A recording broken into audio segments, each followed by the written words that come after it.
We are back after a 5-6 day break. There is Discord lore. We gotta catch up. Zero stalling. Wait, zero stalling. I did say zero stalling, and I continued to stall for another 7 minutes, but not on the video. What's up, saddest meow? First time chat on Twitch. Thank you. I saw that right away. Well, ooh, look at that. I'm doing good now. Now I'm reading both chats all quick. Look at us improve. There's a lot of lore. If you guys want to see the lore, because the recording start, feel free to say hello to YouTube. My name is Easy Geeky. I am your host today. I am stuttering my words. Last week we read the new manhwa for Lord of Mysteries, and we read Lord of Mysteries by daily, every other day, unless I don't stream earlier, bro. I know. This is the earliest I can stream. Okay, we'll talk about it. Well, wait, rewind the live stream a little bit, OG, so you can see, so I can, because I broke down my schedule. This is the earliest I can stream, because then I only have, like, after I'm done streaming, I only have like between 2 to 3 hours of free time. Too early for me? I know, I'm sorry. I gotta start streaming more consistent on the weekends for you guys, like at the complete opposite time, so we cater to both sides. Which is better, LOTM lore or Discord lore? It's all better. So if you guys are ready, let's start Lord of Mysteries. We are on chapter 267. No, we have never stalled. We are only a minute and 20 seconds into this recording. Watch, power magic, we're gonna pause it, and we jump straight to the chapter. Okay, chapter 267 is called Singing to the Same Tune. I like the sound of that. The world looked around and said, I want to get information about all the abject nobles in the Lowen Kingdom, including their current address. The more details, the better. He didn't directly mention Baronet Pound, since Detective Sherlock Moriarty was currently handling an investigation regarding an underground structure that involved the Pound family. That was the underground place, right? Klein didn't want justice to figure out the world's identity through this connection. I can't ignore any details he empathized to himself. Audrey stared blankly upon hearing that. She once again examined the member at the end of the long bronze tables and probed, what do you want to do? The world laughed with a hoarse voice. That's not something you need to worry about. I'm only searching for some things. I won't do them any harm. I can swear on this point and allow Mr. Fool to bear witness. Mr. World is really good at controlling his body language. Is this sequence nemesis of a spectator or telepathist? Nemesis? That's the first time they've dropped the word nemesis. Audrey thoughtfully nodded and said, I know some information about the abject aristocrats, but it's not sufficiently detailed, concrete, or comprehensive. I need some time to gather all of it. It'll take 3 or 4 days. Is that okay? As a noble, it was compulsory,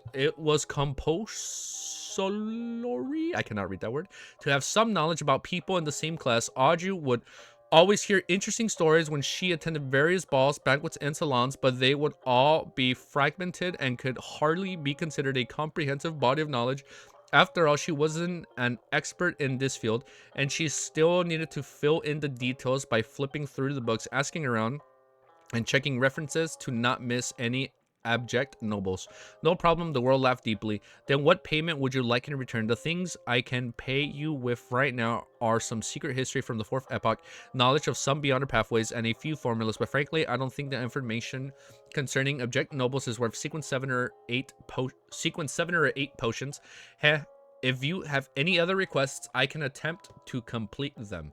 It's not of equal value to sequence 8 or 7 potion formulas, which means I'm unable to make a corresponding request for the psychiatrist formula. Audrey began to ponder seriously. During this process, she sneaked a glance at Mr. Fool, hoping for a hint, only to discover that Mr. Fool was shrouded in a gray fog and had no reaction whatsoever.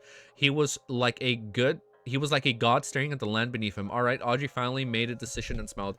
I want to hear about knowledge regarding other beyonder pathways, but this is one of the Wait, what? But this is on the premise that I'm not aware of them. Dear Mr. Fool, can you be the judge for this? Yes, Klein answered calmly. Then let's have a private conversation. Audrey looked at the world. At that moment, Klein rapped the table, isolating the son and the hangman from hearing or seeing the exchange. If only she knew it was him. He deliberately nodded to his Smurf account, indicating that they could begin their private conversation. The world looked at Miss Justice and spoke with his usual hoarse voice. Do you know anything about the demon sect? Audrey recalled this information. She paid for the hangman Alger 1,000 pounds for and answered briefly with caution. I know what they believe in and what the era they began from, as well as the beyonder pathway they control and the inclination of their upper echelons. The world laughed hoarsely and said, I understand, you don't know much. The demoness sect controls the assassination pathway. The sequence 8 is the instigator. That's what I know, Audrey said, partially to inform the world and partially to show her anticipation. The world raised his hand and stroked his chin before saying, then do you know the corresponding sequence 7? Oh, lore. I see you guys. Lore. Audrey shook her head slightly. I'll be very happy to hear it from you. The Assassin's Pathway sequence 7 is called Witch. We knew that. Right? I've said witch in the past. Yeah, no, what am I saying? We've known that. The world said simply, yeah, no, we know that. Which? Audrey jumped in fright out of this world. Yeah, it's Klein using his Smurf account to reveal it, right? The Assassin's Pathway Sequence 7 is called Witch. The world simply said, Witch. Audrey jumped in fright at this word. Yeah, it's how Triss became Trissy. Yeah, you knew, yeah, I know, it's been ages. We knew that since volume 1. Don't you dare forget. I know, bro, when I don't stream for like more than like 3-4 days, all of a sudden my Dunn Smith brain kicks in. I know.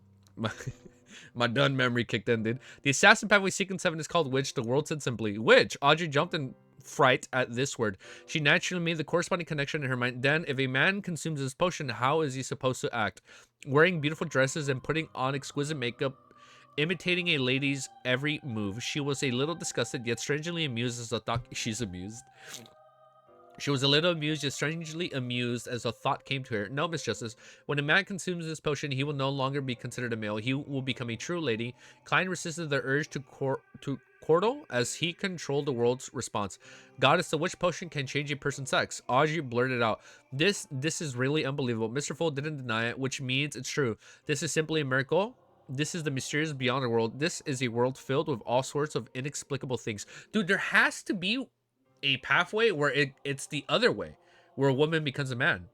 Easy is going to be done too. After his Japan trip, I'm scared, bro. I'm scared when I get back from Japan and I'm gone, because I'm technically gone for 16 days, because it's plus 1 day going, plus 1 day coming back. I'm scared, man. I'm scared. I'm scared. I'm scared from my memory. After calming down a little, Audrey quickly... Whoa, I skipped the line! This is the mysterious beyond the world. This is a world filled with all sorts of inexplicable things. This is the world I long for. Why am I feeling a little excited? After calming down a little, Audrey quickly quickly and guiltily glanced at Mr. Fool and made a tiny confession that she had actually chanted the name of the Evernight goddess in front of him. The world said in the low horse voice, yes, but it can only make men become women. Women will accordingly have their charms enhanced, whether it's their appearance or skin condition. They will become significantly improved on the basis of the original looks. This is the reason why the upper echelons of the demoness sect are all women. That is true. I remember. I was really confused during that revelation. Then what flaws does it have? 0 flaws. GG, you'll have to reread the whole web. I will read the manhwa. I will reread the manhwa. The world answered. Oh, wait, I skipped the line again. Then, what flaws does it have? Audrey suddenly felt her interest was aroused. The world answered in an unhurried manner. The request from their acting is to become evildoers who bring about calamity, disease, and pain. Audrey exhaled slightly and felt a little disappointed. Her mind whirled quickly, and she immediately had a new question. If, and I'm saying if, an animal consumes the witch formula without dying or losing control, would the enhancement of its charms be more suited to human tastes or focus on charms for its own species? For example, a female cat... For Audrey, she doesn't want to say a female dog. A female cat which makes all male cats become fanatical towards it. The world was momentarily unsure how to respond. After a few seconds, he said, I've never studied such matters. Before Audrey could ask further, he had the corresponding sequence 6 for the... Oh, this is new. Wait, no. We already knew this. The one we fought at the end of volume 1. She was sequence 6 pleasure, right? No. Demoness. Demoness of pleasure. The corresponding sequence 6 for the witch pathway is pleasure, or the demoness of... I remember that. Demoness of pleasure. The requirement for acting is to bring pleasure to both men and women, mainly in that aspect, as well as controlling or influencing them. The demoness of this sequence are very good at usual special spider silk. It's not bad. Lads, calm down. We are on... Wait. Hold up. I don't know why. Hold up. If we're getting a little rowdy, we should probably calm down. I'm just saying, this demoness pathway ain't that bad. It's pretty good. Audrey gaped her beautiful mouth, and then she silently closed it again, deeply regretting her pinnings from before. By knowing such information will allow you to effectively identify demoness. Are you pleased with this payment? The world asked. Audrey nodded gently and said, "It helps me a lot. The deal is completed. I will help you gather information on the object nobles as soon as possible. Shall I give it to you next time we meet?" The world thought for a moment and asked, "Can it be faster?" "Then I'll offer the information I gathered to Mr. Fool and request that he bestow them to you, Mr. Fool. Is that okay?" Audrey turned her head and asked. In the thick gray fog, Klein nodded his head in agreement. At the same time, he busily controlled the world to whisper, He did, because technically he doesn't know that yet. Oh yeah, I don't know. I don't know. We can talk about that after. Let's finish the chapter. In the thick gray fog, Klein nodded his head in agreement.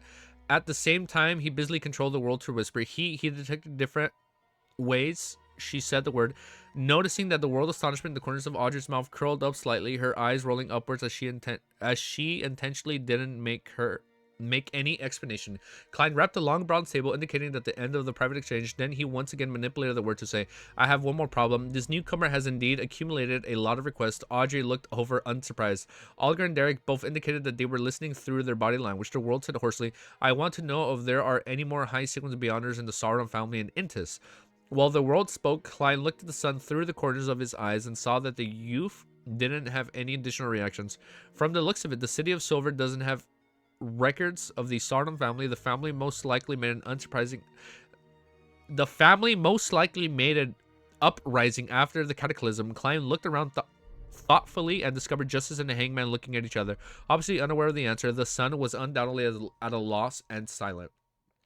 Thus, he lightly tapped the table again and said, "Let me answer this question. What can you pay for it?" Before he could finish his sentence, Klein hurriedly controlled the world and say, a sequence 7 formula. Okay, deal. Klein created an environment for private exchange as he silently started his Smurf account for a few seconds. Audrey and Olger, who were blocked, once again felt an unfathomable Mr. Fool was. They were both curious about the answer, but they also felt that it was of no use to them. It wasn't worth it to spend a sequence 7 potion formula in exchange for that. After the private exchange, Klein deliberately made the world bow and say in a hoarse voice, "Honorable Mr. Fool, thank you for the answer. It was very helpful to me." This is an equivalent exchange. I understood that reference. I've watched Full Metal. "There's no need to thank me." Klein endured the goosebumps, then suddenly surfaced on his skin and answered indifferently. The open communication that followed lasted less than 10 minutes. Then he announced the end of the Oh, it's over. Then he announced the end of the Tarek gathering before serving the connections with the Crimson Stars. After the figures of Justice, the Hangman, and the sun dissipated into the streams of light, Klein looked at the world and chuckled. With a Smurf, a lot of things are really much more convenient. Unfortunately, the all-black eye cannot be used outside of the gray fog. What a pity. He can't use it outside? So he would have to digest the potion above the gray fog for it to maybe take effect. And then when he goes to the real world, maybe it transfers? Undoubtedly, the all-black eye can be used outside the gray fog. What a pity. As he thought that he controlled the world to stand up and bow, then he let it melt into the majestic palace. As he had to divert some of his attention in order to control his Smurf, Klein had expanded a great deal of his spirituality. He choked out my saliva. He didn't continue to stay in the space, and after retrieving the all-black eye and placing it behind the bronze table, he immediately returned to the real world. At that moment, there was a rare case of backland sunshine seen in the autumn or the winter behind the tightly shut curtains. Klein didn't have any time to take it into view. He slept for half an hour and recovered some of his energy. After waking up due to having gained Miss Justice's promise and the fact that it wasn't urgent, he had no plans on searching for information at the library and instead decided to head to one of the many cemetery sites of the outskirts of the backland before nightfall. Why? Klein was going to test the influence of Azik's copper whistle to understand the scope and limitations. Of course, are we gonna get like some ghouls or something? Of course, the experiment would only be carried out after dark. The reason why he was heading out now was that it would be very strange and very catching to hire a carriage to visit the cemetery in the evening. That is true. So if he goes right now, he gets there midday, and then he comes back on his own at nighttime. That makes sense. Okay, let's pause update, and then we can talk about that. One sec. All right, chapter 268 is called "The Cemetery and the Hospital." When I read stream, is Klein streaming now or what? When the steam metro arrived at the southern bank of the Tussock River, Klein rented a carriage and headed to the Aston Cemetery on the outskirts of the South Borough, which was managed by the Church of the God of Steam and Machinery. Under the darkness of dust, the trees around the cemetery seemed to bare their fangs and brandish dirt claws, blocking out the light like monsters lurking in the dark. After the carriage driver took the 4 solely, Klein paid. He looked at the cemetery and muttered, "Do you need me to wait for you here?" He's like, "Nah, bro, you can go home. Don't worry about it." And I lost my... How the hell did I lose my place this bad in? No, there's no need. I'm here to visit a friend. Klein came up with an excuse and he immediately noticed a change in the driver's face. This is the cemetery. To visit a friend with the sky already dark. The driver could hear his own heart thumping. Aw. Klein jolted to his senses, smiled, and added, he's the tomb keeper here. Aw. Okay. Sorry, I had a burp. I think the mic picked that up. I apologize. Klein jolted to his senses, smiled, and added, he's the tomb keeper here. The carriage driver was immediately relieved, but he didn't dare say. He quickly drove the horse and left. No, he quickly drove the horses and left. Klein circled the graveyard until the night truly set in. After dark, the smoke and dust emission decreased by a lot. In addition to the biting cold wind, the fog in the air thinned a lot. Although a few stars could be seen, the crimson moon made a furtive appearance, covering the ground with a veil-like glow. Klein tapped his chest 4 times clockwise, drawing out the crimson moon. Then he put on his gloves, pushing him over the iron fence and entered the cemetery. He looked around with a high degree of caution, randomly found a secluded corner, took out a Zix copper whistle, and held it in his hand. Not far in front of him was a tombstone. The photograph on it was dirty, and the epitaph appeared extremely blurry in the moonlight.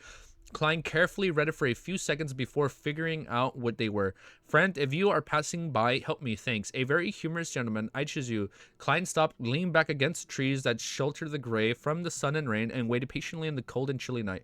He threw his Zix copper whistle up before catching it firmly, repeating it several times to pass the time until 20 minutes later. No signs of the dead coming back to life. Klein clicked his pocket watch shut, surveying his surroundings, and confirmed the results. I'll come back here in 2 days and see if there are any additional changes. If there are none, it means that Mr. Zix's copper whistle won't be able to affect the corpses that have been laid to rest through a priest ritual. Klein silently muttered to himself and put the ancient and exquisite copper whistle back in his pocket. There were three kinds of burials in Lone Kingdom. The first type had coffins and corpses suitable for the middle and upper classes living in abundance. The second type was the ones without corpses, so a cremation was held. The remaining ashes were placed in urns. I wonder if, like, the urns would react, right?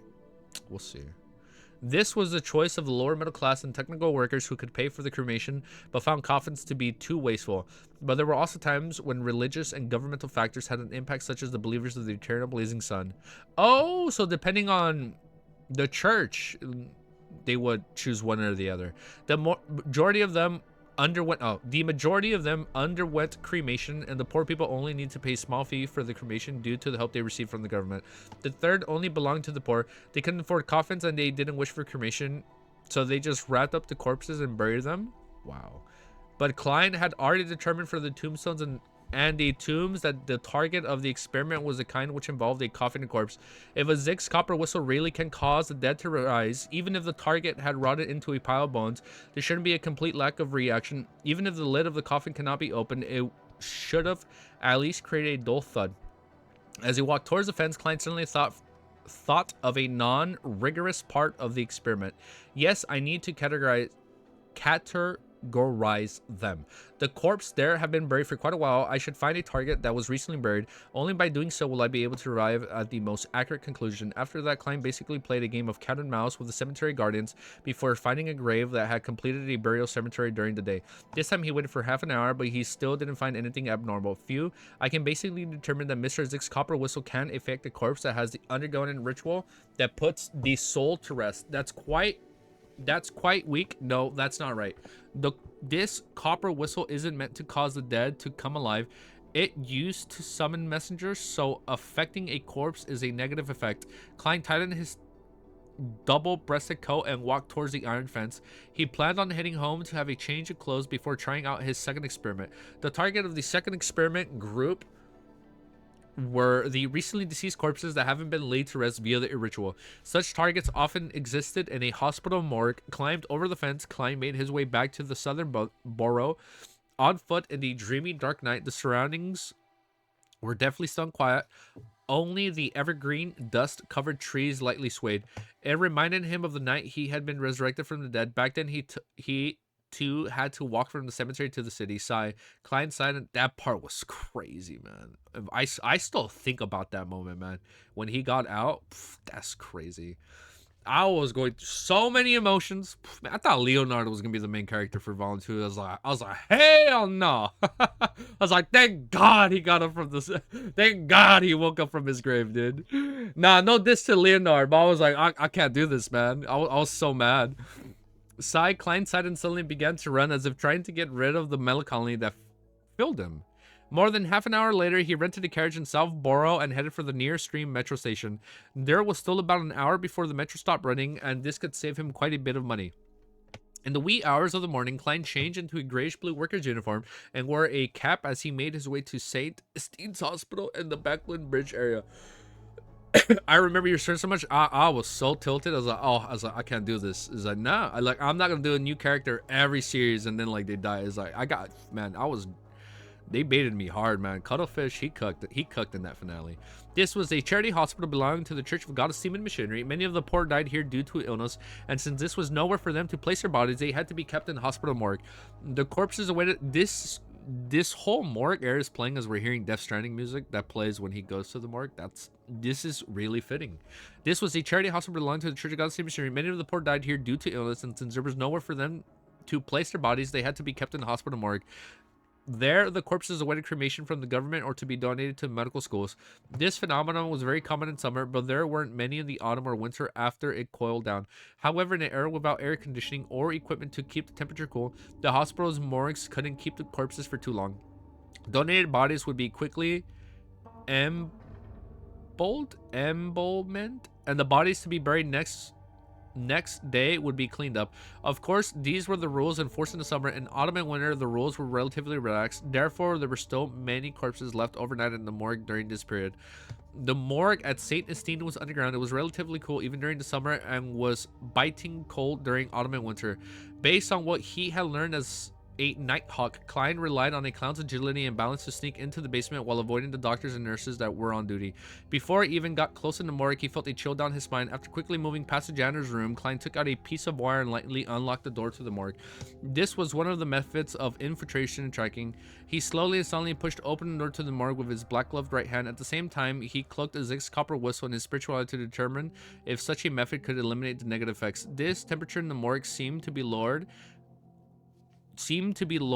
than the corridor. Most of the corpses were bagged up and placed in different iron cabinets.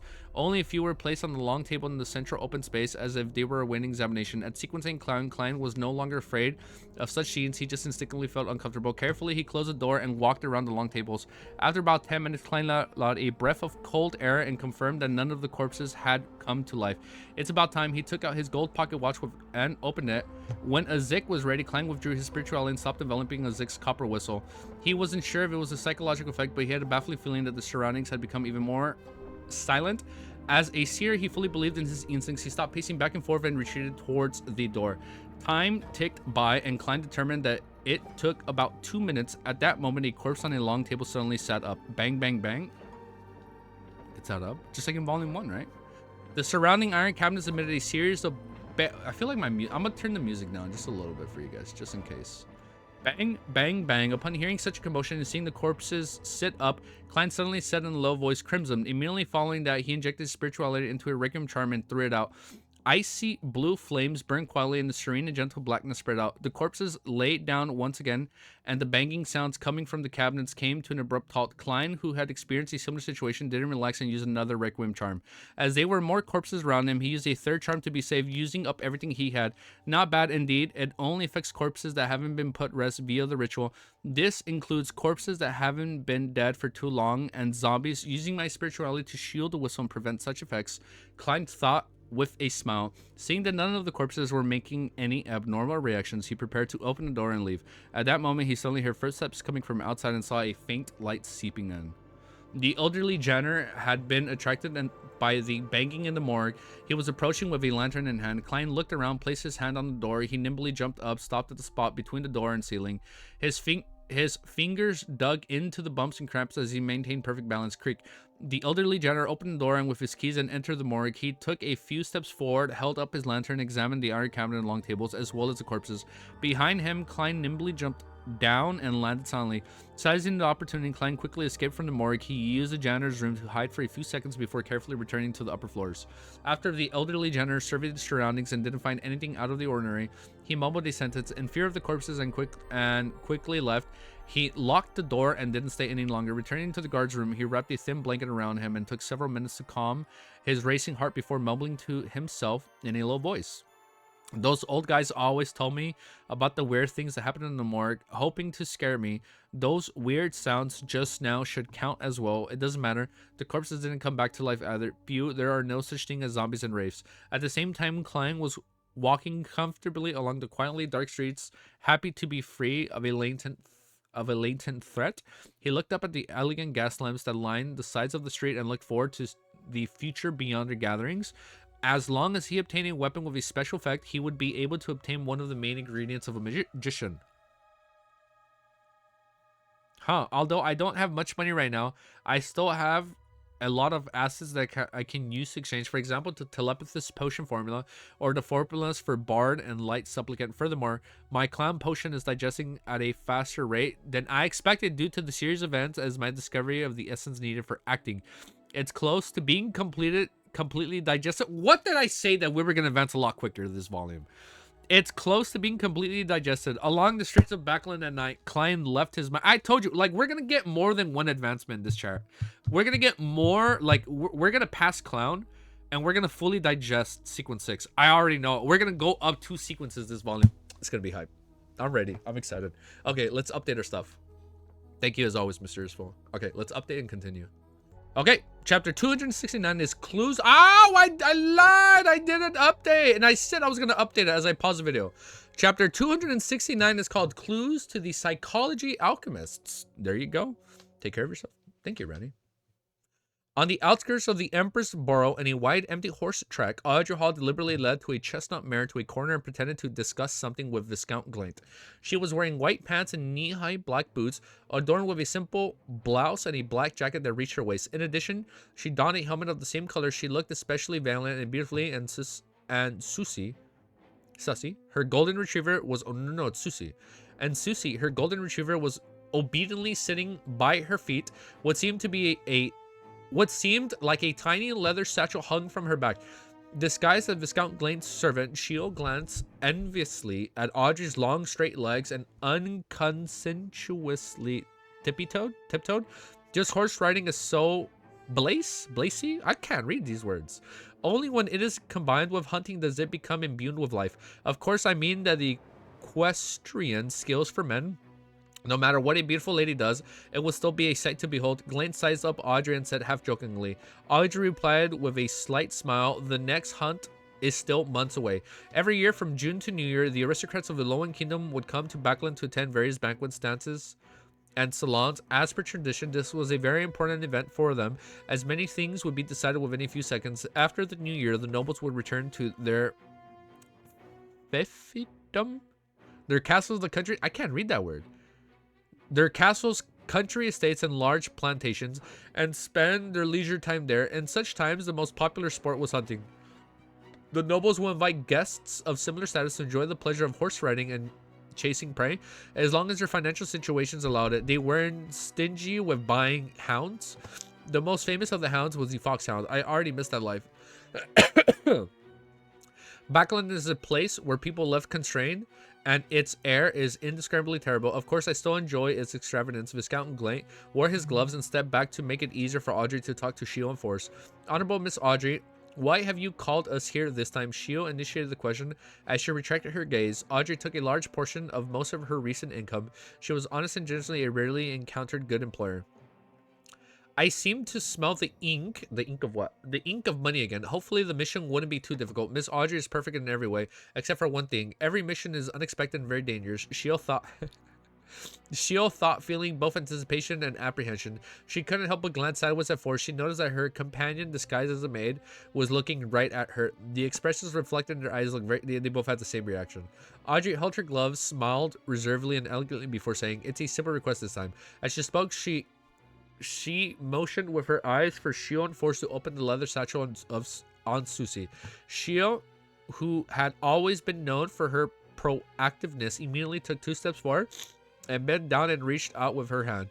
During this short period of time, she had originally wanted to pat Susie's head to show that she meant no harm. But just as she extended her right palm, Susie had already been turning her body half around, placing the small leather satchel in front of her. I'm usually popular with animals, for example, mosquitoes. Shio kept her expression unchanged. What? How are you popular with mosquitoes? Oh, because they're always biting you? I understood that joke. Shio kept her expression unchanged as she unzipped the satchel and took out a stack of papers from Susie's leather pouch. She stood up and took a look at the stack of papers. She saw that it depicted a young man with ordinary looks, but his neatly combed hair, round glasses, and mocking brown eyes all looked very familiar to her. I must have seen him somewhere. Shio looked down and saw the corresponding description. Formerly used name, Lenevus, wanted swindler. I know where I've seen him before. Shio was suddenly enlightened and almost made an elegant gesture of slapping her forehead. Before she met Audrey, one of the main sources of her income was flipping through the newspapers, researching wanted posters, and using her connections in many gangs in the East Board to seek out criminals who were worth fat bounties. I had thought of finding this Lenevus, who had a bounty of 100 pounds. Besides, he swept away more than 10,000 pounds in cash. However, I've recently been too busy with Miss Audrey's request and have forgotten about this matter. Shields and Forrest looked at each other and then asked frankly, how much is this request worth? How much is the request worth? Audrey was startled for a moment. She had completely forgotten the matters of payment. As for her point of view, it was a test for Mr. Fool. When were examinees ever given money? 100 pounds. Audrey deliberated and gave a number. Deal. Shio and Forrest answered in unison, like, I'll take it. 100 pounds? Shit, I'll take it. If we can catch him, not only will we receive 100 pounds from Miss Audrey, but we can also obtain an equal amount from the bounty. What a great mission, Shio asked casually and her eyes shining. Why are you looking for the swindler? Did he swindle you out of money? I don't even know who he is. It's really a simple request. 100 pounds wasn't enough to complete the deal. There's no one to tell Mr. Full about this.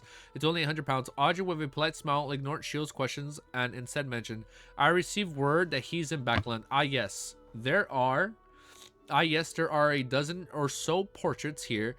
Different portraits. I took into account that Lenevus must have disguised himself, so I'm giving you pictures of him without glasses, with a beard, with a change of hairstyle, pictures based on conjectures.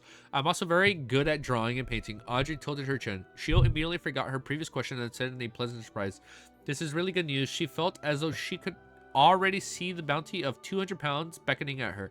The mysterious person she had met at Mr. A's gathering had yet to establish contact with her. Therefore, all she could do was continue with her busyness of earning money. Audrey nodded indiscriminately. She muttered, do you have any leads on the matter regarding the psychology alchemist? Forrest adjusted her long curly hair, looked at the Viscount Glane, who was listening to the side, and said, I recently joined a new Beyond the Gathering. Rumor has it that the spectator and telepathist potion formers have previously appeared there. I'm suspecting that one of the members from the gathering is from the psychology alchemist. I'll apply to bring you with me the next gathering. All right. Audrey deliberately didn't hide her joy. She had read their true state of mind from the colors, body language, and the subtle expressions of Shio and Force. To judge their enthusiasm for the mission, they didn't lie regarding psychology alchemists either. I need to pause. One sec. I think I was right here. The mysterious person she had met at Mr. A's gathering had yet to establish contact with her. Therefore, all she could do was continue with her busyness of earning money. Audrey nodded indiscriminately. She muttered, do you have any leads on the matter regarding psychology alchemists? Forrest adjusted her long curly hair, looked at Viscount Glane, who was listening to the side, and said, I recently joined a new... I've read this. I'll apply. All right. Audrey deliberately didn't hide her joy. I read this. Viscount Glane mumbled, Audrey matter seems to be on the brink of success. Where's my formula, Audrey? There are really no clues as of yet. The apocryphy pathway is mostly in the south where the Faded Potter Kingdom is. Forced gesture with deep regret. Alright, I'm still young. I'm only in my early 20s. I still have time to wait.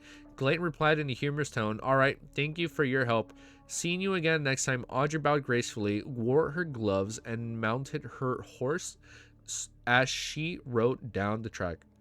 Susie happily followed as she had found new entertainment. As he spent the night experimenting, it was already 9:34 on Tuesday morning by the time Klein woke up. Biting into a piece of bread, slathered with butter, he wore his coat and hat, hurried out onto the door, and wrote on the message book hanging by the doorbell's pull rope. Owner is out and will be back after 5 in the afternoon. Actually, he didn't have much to do. It was purely to guard against a sudden visit for Millet Carter.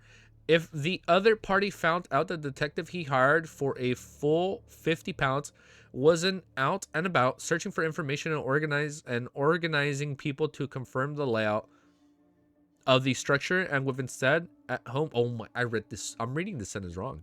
And was instead at home leisurely drinking tea and reading novels, just like us. Yeah, most of us are drinking tea and reading, right? He would surely revoke the commission and not pay the last 40 pounds. I really have nothing to do but wait for Miss Justice's information. Klein stood at the end of the street and looked at the haze in the sky, with helplessly muttered to himself.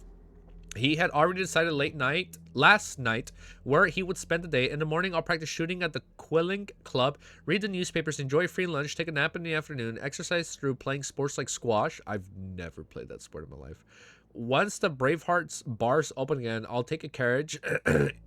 I'll take a carriage there and see if I can learn about more beyond the gatherings from Casper. Actually, side note, next spoil is the time. I don't know what spoil it was, but thank you. It might have been an accident. No, it's okay. You know what sport I've always wanted to play? The one from Teen Wolf. Do you guys remember? I used to watch Teen Wolf back in the day. I'm only human. Don't judge me. I never saw all of Teen Wolf, but I like early Teen Wolf was peak. But I like that one game, that one sport game they would play. Roger Chief. No, it's okay, guys. No, it's okay. Must have been. It was probably an accident. Or you were excited. It's okay. Klein had no intention of looking for Merrick. Although he was certain that he had more than one circle of Beyonders, he was afraid that Miss Bodyguard would also belong to those circles. It wouldn't be convenient for him to sell potion formulas that would arouse high degree of suspicion. Since the true creator had given you the ability to divine and a strong body, would he still grant you potion formulas that you do not need? It's impossible just thinking about it. Klein filled in details with his imagination as he boarded the public carriage that headed for the Hilston Borough. Do not... Whoa. Half an hour later, he entered the Quilling Club and saw an acquaintance. It was Talim Dunmont, the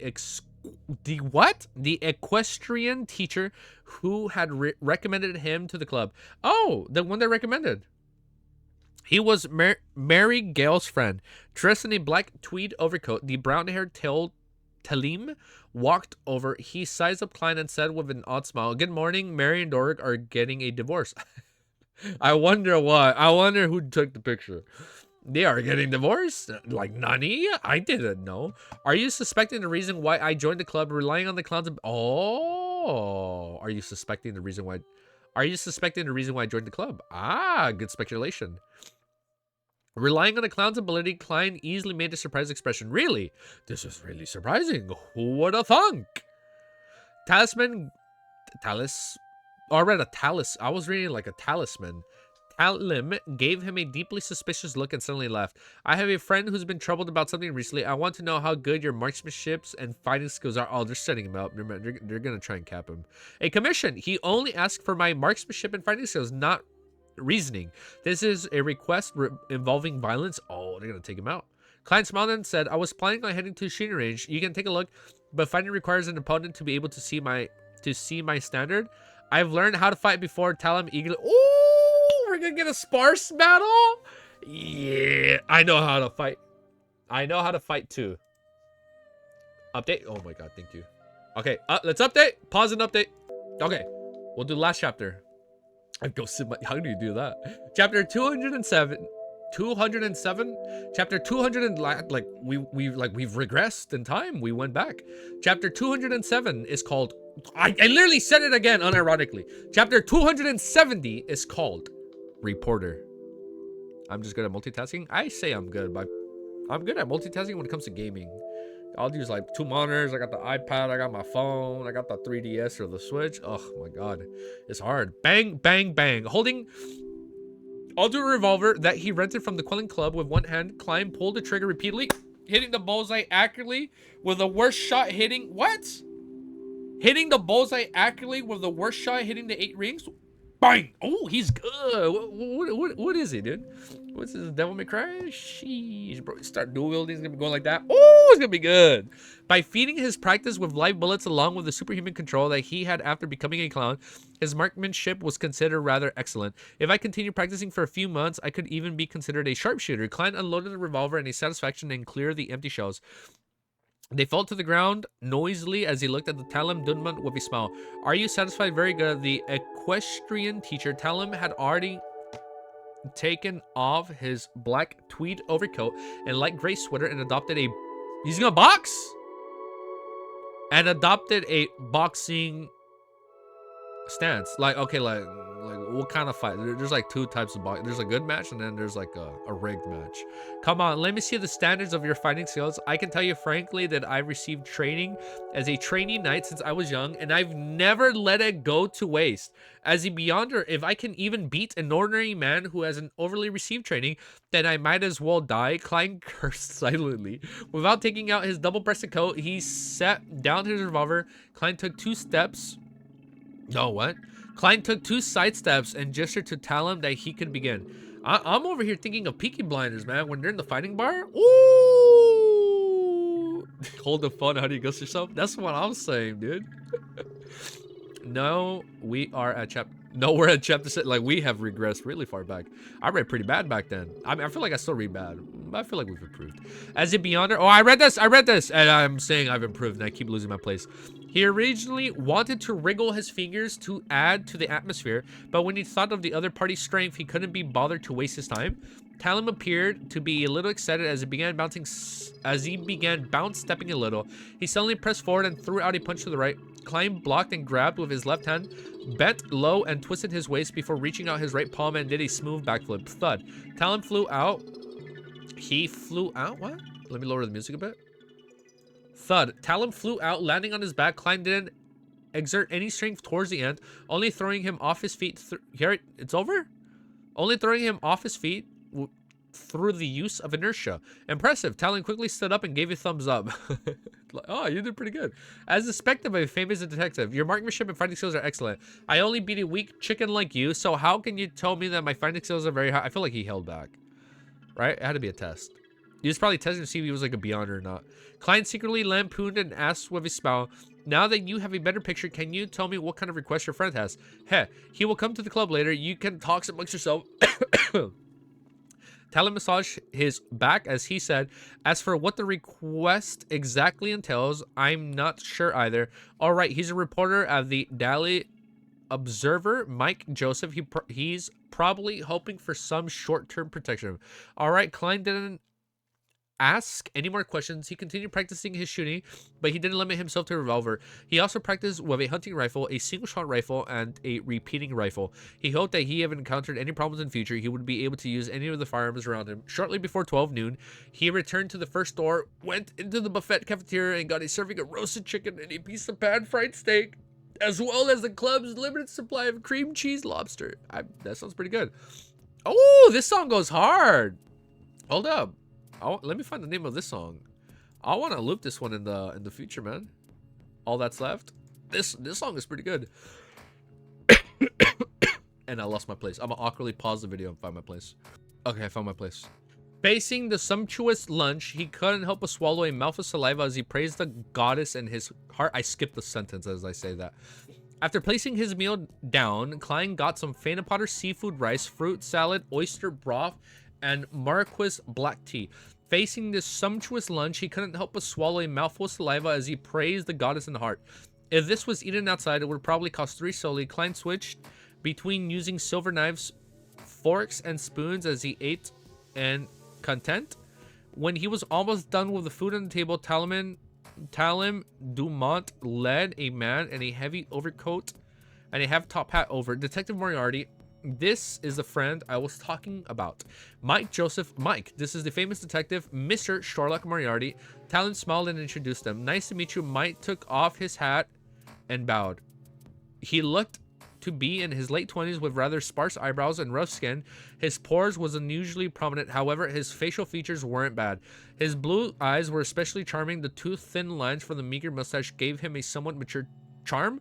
Klein couldn't help but stroke the stubble that he had become thicker around his lips. He got up and invited the other parties to sit down. Then he smiled and said, today's cream cheese lobster is pretty good.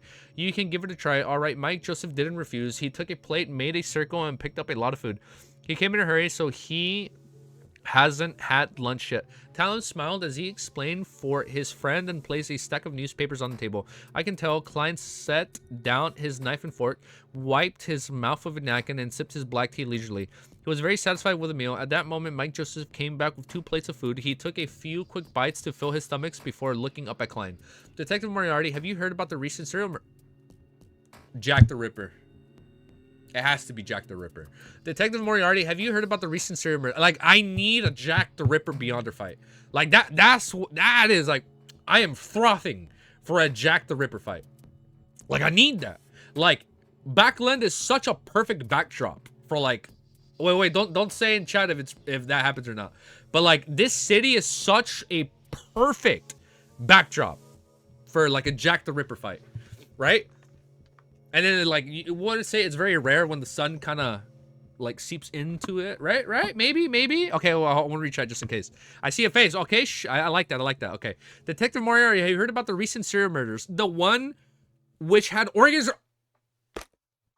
Come on, Jack the Ripper? Come on, man. Literally Jack the Ripper. The ones which had organs removed? Yeah. Klein's heart skipped a beat as he asked, like, you want me to get a serial killer? Like, hell no, bro. Like, brother, I'm out. Talon nodded and said wistfully, as expected, every detective was paying attention to the serial killer. He's like, he did not know. Mike pulled out one of the papers and pushed it to Klein. This is the latest story. Klein took it and discovered that it was the Daily... I was thinking Dally, like Madame Dally. Klein took it and discovered that it was the Daily Observer, where Mike worked out. On the front page were the words, 11, another... Oh, come on, Jack the Ripper. Right? Jack the Ripper only went for women. 11, another lady killed. Civilis Yard is hopeless. The headquarters of the Backland Police Department was located at Civilis Street at the edge of the Empress Borough, so they were also known as the Civilis Yard. 11. It's already at the 11th case. Klein resisted the urge to frown and continued reading. He found that it was indeed the same as the case he had previously encountered. The victim was a woman dressed in a gorgeous long skirt and had intestines removed from her stomach. Ew. This is clearly a case with signs of devil worship all over it. The Civilized Yard must have handed the case.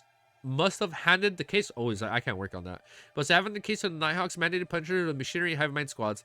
They have people capable of divination, mediumships, and all sorts of magical and effective beyonder methods. How is it that the case hasn't been cracked? Dude, we're gonna run into Leonard. Because if he makes it to the red gloves aren't only in like the Tingan city domain, right? Like they have jurisdiction over everything, right? In the capital or like back, like they can go to more than just Tingan. HR redacted is redacted. Good call. Is he really gonna redact it? We're about to find out. Klein thought I skipped it. They must have capable. I read this. Oh my god, I'm so out of it today. First day back in like 5-6 days. How is it that the case hasn't been cracked? Why isn't the criminal arrested yet? Does the criminal have rich anti-investigation powers and is able to destroy the souls of the deceased? Or could it be that the deceased souls, along with her innards, were extracted to fulfill the requirements of the devil worship ritual? Yes, he's definitely capable of interfering with divination. Indeed, if the devil pathway beyonders lack such requirements, how could they dare commit serial murders? Klein thought as he said to Mike Joseph, you want to do a private investigation? I'm sorry, I can't take this case without the invitation of the police. I cannot take it. I have to maintain good relationships with them. Those so-called good relationship is the kind where they invite me to the police station for coffee.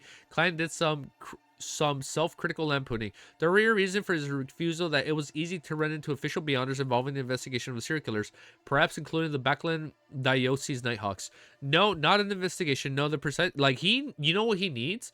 He needs to have his no face. What was it? What was the next sequence? Something face, right? Oh my god, it's almost been a week. Lampooning mentioned. It has been mentioned. No, not an investigation. No, I skipped a line. No, not invitation. The precise description is that not investigation to seek the murder. I just wish to finish my report. Mike Joseph swallowed some shrimp and explained. Report. Klein put down his white enamel cup, crossed his hands, and leisurely asked Mike Joseph. Mike Joseph said, if you buy the Daily Observer tomorrow or the day after, you'll see my in-depth coverage of the serial killings. The most important part is my reveal of what the victims have in common so as to alert people who will fall into this group. Oh, what do they have in common? Klein asked curiously. Mike took a sip of his coffee and said, Besides being woman and wearing a colorful dress, there's one other important thing they have in common. I did a thorough investigation of the victims' career and found an interesting tidbit. Some of them are maids, others textile workers, tailors, and even teachers. On the surface, there doesn't seem to be an overlap, but in reality, they've all been street girls. Street girls, a teacher, client asked in surprise. In the Lowen Kingdom, teachers were part of the middle class and received at least £2 a week. That was enough to make a woman lead quite a good life, so there's no need for her to be a street girl.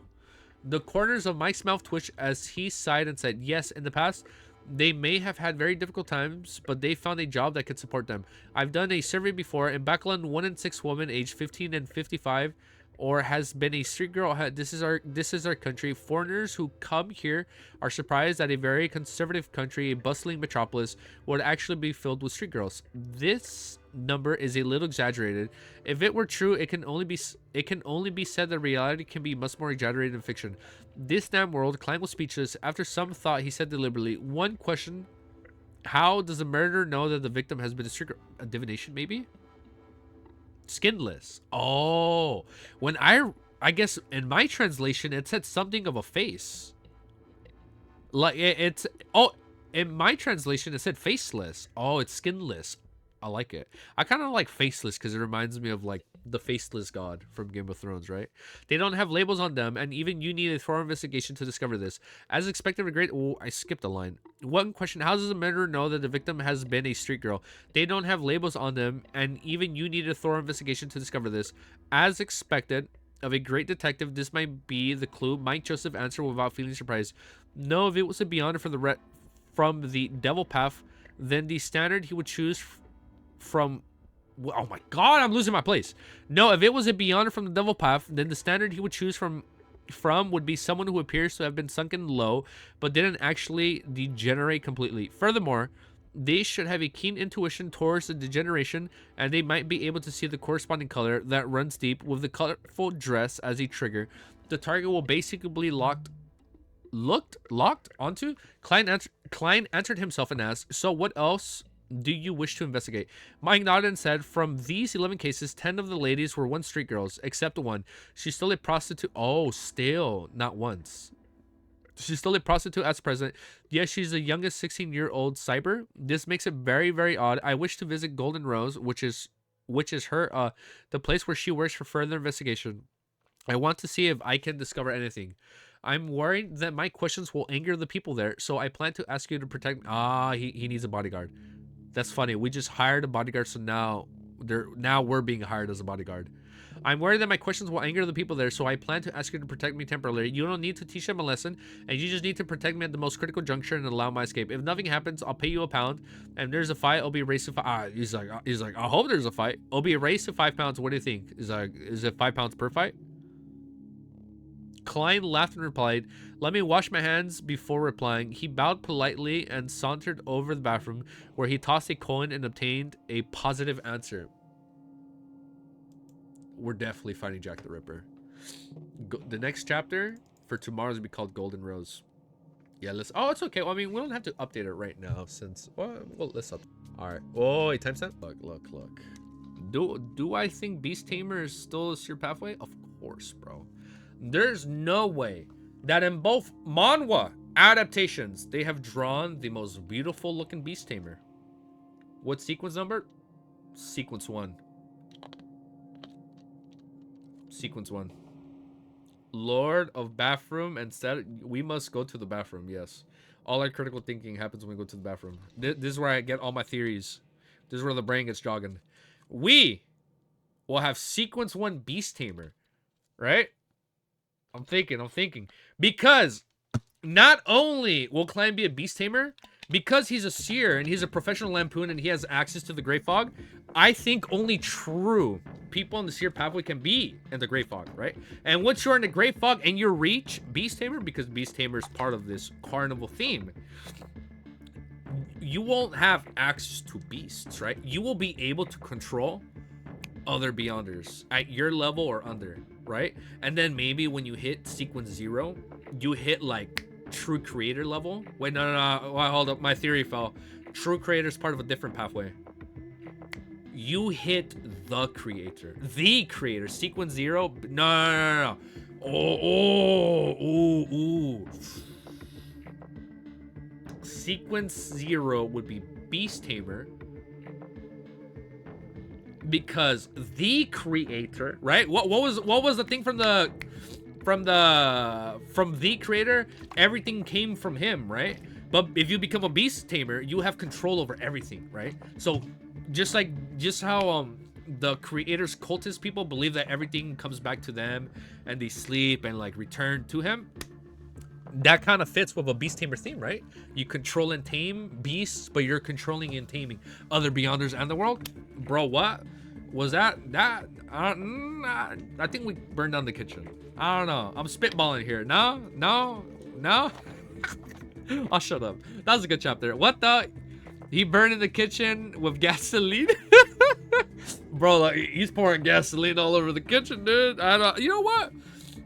I just thought of that right now. Sequence 0, the Ringmaster. Oh! Because in my mind, I was like, Sequence 0 Beast Tamer doesn't make sense because there can only be one at a time, right?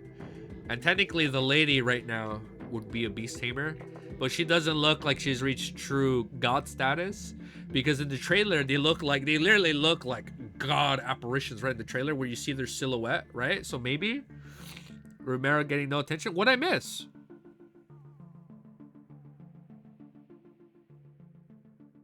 What did Romero say?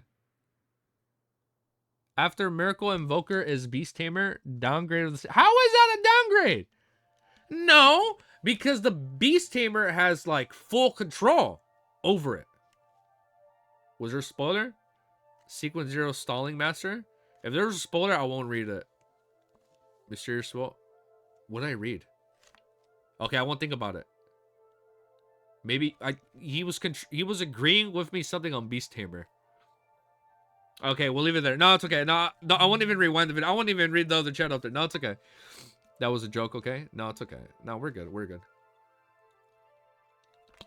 I like it, though. So this was going to be a short and sweet chapter. We're going to end it there. And we'll be back tomorrow for more Lord of the Mysteries. We won't do bi-daily. Because Thursday, the second public Monster Hunter beta drops. So you know your boy's going to be playing that. So it should be fun. So I'm gonna leave it right there. It was about like an hour video, right? Well, we've been streaming for like about an hour and a half, but the video came out to an hour. So we're chapter stream. Bye, and don't forget your outro. We will not forget our outro. If you like what you see and you want to see more, make sure you like, comment, subscribe. Better be other stream. You're not gonna like the stream time for tomorrow, OG. It's gonna be at the same time. I'm so sorry. This is the earliest I can stream. I can't stream any later because later I gotta go to bed. You're like once a week.